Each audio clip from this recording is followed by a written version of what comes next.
Narraciones Fantásticas presenta El caso de Lady Sannox de Arthur Conan Doyle. Primera parte. Las relaciones entre Douglas Stone y la conocidísima Lady Sannox eran cosa sabida tanto en los círculos elegantes a los que ella pertenecía en calidad de miembro brillante, como en los organismos científicos que lo contaban a él entre sus más ilustres congregantes. Por esta razón, al anunciarse cierta mañana que la dama había tomado de una manera resuelta y definitiva el velo de religiosa y que el mundo no volvería a saber más de ella, se produjo, como es natural, un interés que alcanzó a muchísima gente. Pero cuando a este rumor siguió de inmediato la seguridad de que el célebre cirujano, el hombre de nervios de acero, había sido encontrado una mañana por su ayuda de cámara, sentado al borde de su cama, con una placentera sonrisa en el rostro y las dos piernas metidas en una sola pernera de su pantalón, y que aquel gran cerebro valía ahora lo mismo que una gorra llena de sopa, el tema resultó suficientemente sensacional para que se estremeciesen ciertas personas que creían tener su sistema nervioso a prueba de esa clase de sensación. Douglas Stone fue en su juventud uno de los hombres más extraordinarios de Inglaterra. La verdad es que apenas si podía decirse, en el momento de ocurrir este pequeño incidente, que hubiese pasado esa juventud, porque solo tenía entonces 39 años. Quienes lo conocían a fondo sabían perfectamente que, a pesar de su celebridad como cirujano, Douglas Stone habría podido triunfar con rapidez aún mayor en una docena de actividades distintas. Podía haberse abierto el camino hasta la fama como soldado, o haber forcejeado hasta alcanzarla como explorador. Podía haberla buscado con solemnidad en los tribunales, o bien habérsela construido de piedra y de hierro, actuando de ingeniero. Había nacido para ser grande, porque era capaz de proyectar lo que otros hombres no se atrevían a llevar a cabo, y de llevar a cabo lo que otros hombres no se atrevían a proyectar. Nadie le alcanzaba en cirugía, su frialdad de nervios, su cerebro y su intuición eran cosa fuera de lo corriente. Una y otra vez su bisturí alejó la muerte, aunque al hacerlo hubiese tenido que rozar las fuentes mismas de la vida mientras sus ayudantes empalidecían tanto como el hombre operado. No queda aún en la zona del sur de Marylebone Road y del norte de Oxford Street el recuerdo de su energía, de su audacia y de su plena seguridad en sí mismo. Tan destacados como sus virtudes eran sus vicios, siendo además infinitamente más pintorescos. Aunque sus rentas eran grandes, y aunque era en cuanto a ingresos profesionales el tercero entre todos los de Londres, todo ello no le alcanzaba para el tren de vida en que se mantenía. En lo más hondo de su complicada naturaleza había una abundante vena de sensualidad, y Douglas Stone colocaba todos los productos de su vida al servicio de la misma. Era esclavo de la vista, del oído, del tacto y del paladar. El aroma de los vinos añejos, el perfume de lo raro y exótico, las curvas y tonalidades de las más finas porcelanas de Europa se llevaban el río de oro al que daba rápido curso, y de pronto lo acometió aquella loca pasión por Lady Sannox. Una sola entrevista con dos miradas desafiadoras y unas palabras cuchicheadas al oído la convirtieron en hoguera. Ella era la mujer más adorable de Londres y la única que existía para él. Él era uno de los hombres más bellos de Londres, pero no era el único que existía para ella. Lady Sannox era aficionada a variar y se mostraba amable con muchos de los hombres que la cortejaban. Quizá fuese esa la causa y quizá fuese el efecto. El hecho es que Lord Sannox, el marido, parecía tener 50 años, aunque en realidad solo había cumplido los 36. Era hombre tranquilo, callado, sin color, de labios delgados y párpados voluminosos, muy aficionado a la jardinería y dominado completamente por inclinaciones hogareñas. Tiempo atrás había mostrado aficiones a los escenarios, llegó incluso a alquilar un teatro en Londres, y en el escenario de ese teatro conoció a Miss Marion Dawson, a la que ofreció su mano, su título y la tercera parte de un condado. Aquella primera afición suya se la había hecho odiosa después de su matrimonio. No se lograba convencerle de que mostrase ni siquiera en representaciones particulares el talento de actor que tantas veces había demostrado poseer. Era más feliz con una asadilla y con una regadera entre sus orquídeas y crisantemos.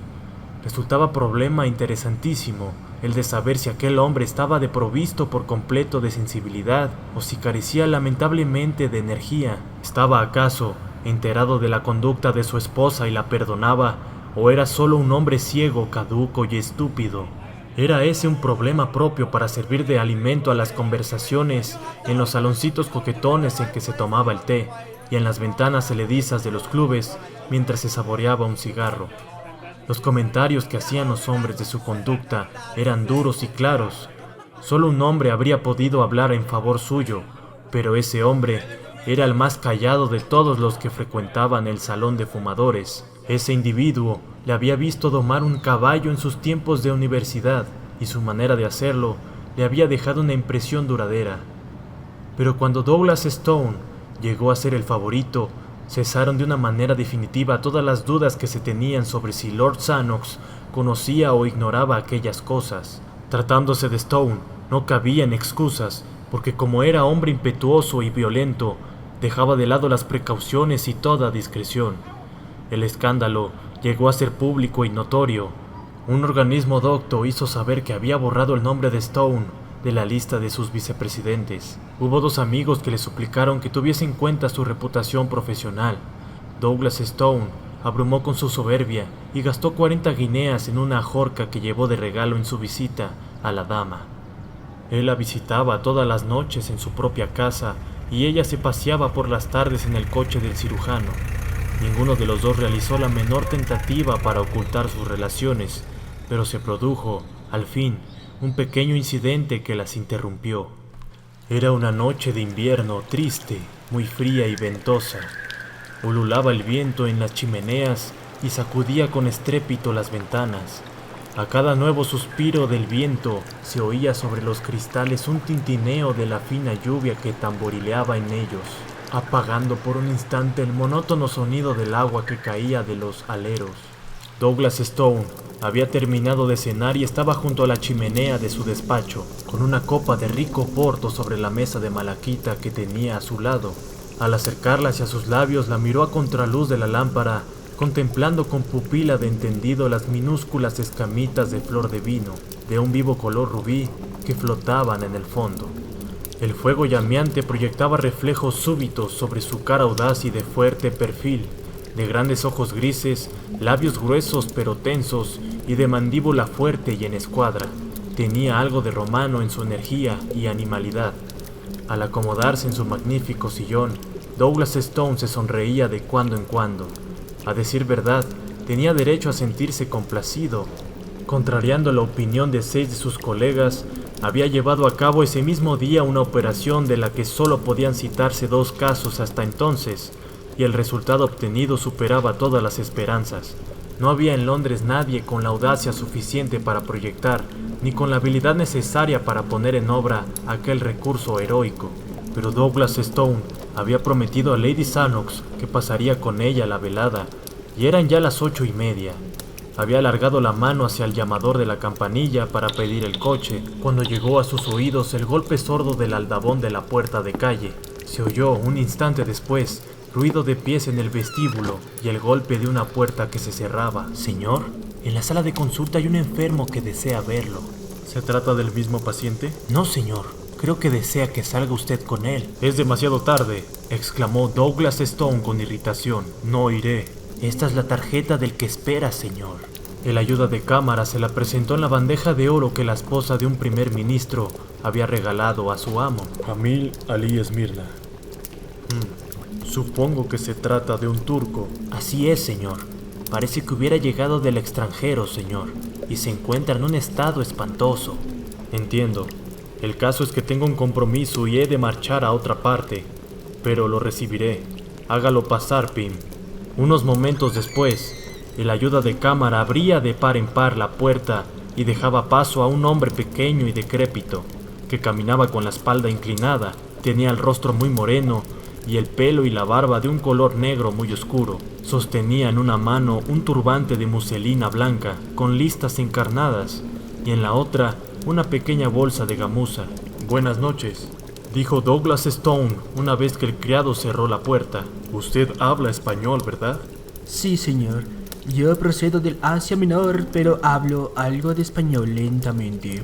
Tengo entendido que usted quiere que yo le acompañe fuera de casa. En efecto, señor. Tengo gran deseo de que examine usted a mi esposa. Puedo hacerlo mañana por la mañana, porque esta noche tengo una cita que me impide visitar a su esposa. La respuesta del turco fue por demás original. Aflojó la cuerda que cerraba la boca del bolso de gamuza y vertió un río de oro sobre la mesa diciendo: Ahí tiene 100 libras y le aseguro que la visita no le llevará más de 1 hora. Tengo a la puerta un carruaje. Douglas Stone consultó su reloj. 1 hora de retraso le daría tiempo aún para visitar a Lady Sannox. En otras ocasiones la había visitado a 1 hora más tardía. Aquellos honorarios eran muy elevados. En los últimos tiempos lo apremiaban los acreedores y no podía desperdiciar una ocasión así. Iría. ¿De qué enfermedad se trata? Douglas preguntó. Oh, es un caso muy triste. Un caso muy triste y único. ¿Oyó usted hablar alguna vez de los puñales de los almohades? Nunca. Pues bien, se trata de unos puñales o dagas del oriente que tienen gran antigüedad, que son de una forma característica, con la empuñadura parecida a lo que ustedes llaman un estribo. Yo negocio en antigüedades y por esa razón he venido a Inglaterra desde Esmirna, pero regreso la semana que viene. Traje un gran acopio de artículos y aún me quedan algunos. Para desconsuelo mío, entre esos artículos que me quedaban está uno de estos puñales de que le hablo. Permítame, señor, que le recuerde que tengo una cita, dijo el cirujano con algo de irritación. Limítese, por favor, a los detalles indispensables. Ya verá usted que este lo es. Mi esposa tuvo hoy un desmayo hallándose en la habitación en que guardo mi mercancía y se cayó al suelo, cortándose el labio inferior con ese maldito puñal de los almohades. Comprendo. Dijo Douglas poniéndose de pie. Lo que usted quiere es que cure la herida. No, porque es algo peor que eso. ¿De qué se trata entonces? De que esos puñales están envenenados. ¿Envenenados? Sí, y no existe nadie en Oriente ni en Occidente que sepa hoy de qué clase de veneno se trata y con qué se cura. Conozco esos detalles porque mi padre se dedicó a ese negocio antes que yo, y porque estas armas envenenadas nos han dado mucho trabajo. ¿Cuáles son los síntomas? Sueño profundo y la muerte antes de las 30 horas. Y usted asegura que no existe cura posible. ¿Por qué razón entonces me paga una suma tan elevada de honorarios? Ninguna droga existe que pueda curar el envenenamiento, pero sí puede curarla al bisturí. ¿De qué manera? El veneno es de absorción lenta. Permanece horas enteras en la misma herida. Según eso, podría limpiarse a fuerza de lavados. No, porque ocurre lo mismo que con las mordeduras de reptiles venenosos. El veneno es demasiado sutil y demasiado mortífero. Habrá que extirpar el órgano herido. Precisamente, si la herida es en un dedo, se arranca el dedo. Es lo que decía siempre mi padre. Pero piense usted en dónde está la herida en este caso. Y que se trata de mi esposa. Es horrible. Pero, en asuntos tan dolorosos, el hallarse familiarizado con ellos puede embotar la simpatía de un hombre. Para Douglas Stone, aquel caso era ya interesante, e hizo a un lado como cosa sin importancia las débiles objeciones del marido, diciendo con brusquedad: Por lo que se ve no hay otra alternativa. Es preferible perder un labio a perder una vida. Sí, reconozco que eso que dice es cierto. Bien, es el destino, y no hay más remedio que aceptarlo. Tengo abajo el coche. Vendrá usted conmigo y realizará la operación. Douglas Stone sacó de un cajón su estuche de bisturís y los metió a su bolsillo, junto con un rollo de vendajes y un paquete de gasas. No podía perder más tiempo si había de visitar a Lady Sannox, dijo pues, poniéndose el galván. Estoy dispuesto, si no quiere usted tomar un vaso de vino antes de salir a la fría temperatura de la noche. Se olvida usted de que soy musulmán y fiel cumplidor de los preceptos del profeta. Sin embargo, quisiera que me dijese qué contiene la botella de cristal verde que se ha metido en el bolsillo. Es cloroformo. También su empleo nos está prohibido. Se trata de un líquido espirituoso y no podemos emplear semejantes productos. ¿Cómo? ¿Consentirá que su esposa tenga que pasar por esta operación sin un anestésico? Oh, señor, ella no se dará cuenta de nada. La pobre está sumida ya en el sueño profundo, el primer efecto de esa clase de veneno. Además, le hice tomar nuestro opio de Esmirna. Vamos, señor, porque ha transcurrido ya 1 hora. Cuando salieron a la oscuridad de la calle, una ráfaga de lluvia azotó sus caras y la lámpara del vestíbulo, que se tambaleaba colgada del brazo de una cariátide de mármol, se apagó de golpe. Y la ayuda de cámara, Pym cerró la pesada puerta empujando con todas sus fuerzas para vencer la resistencia del viento, mientras los dos hombres avanzaban con cuidado hasta la luz amarilla que indicaba el sitio donde esperaba el coche. Unos momentos después, rodaban con estrépito hacia su punto de destino.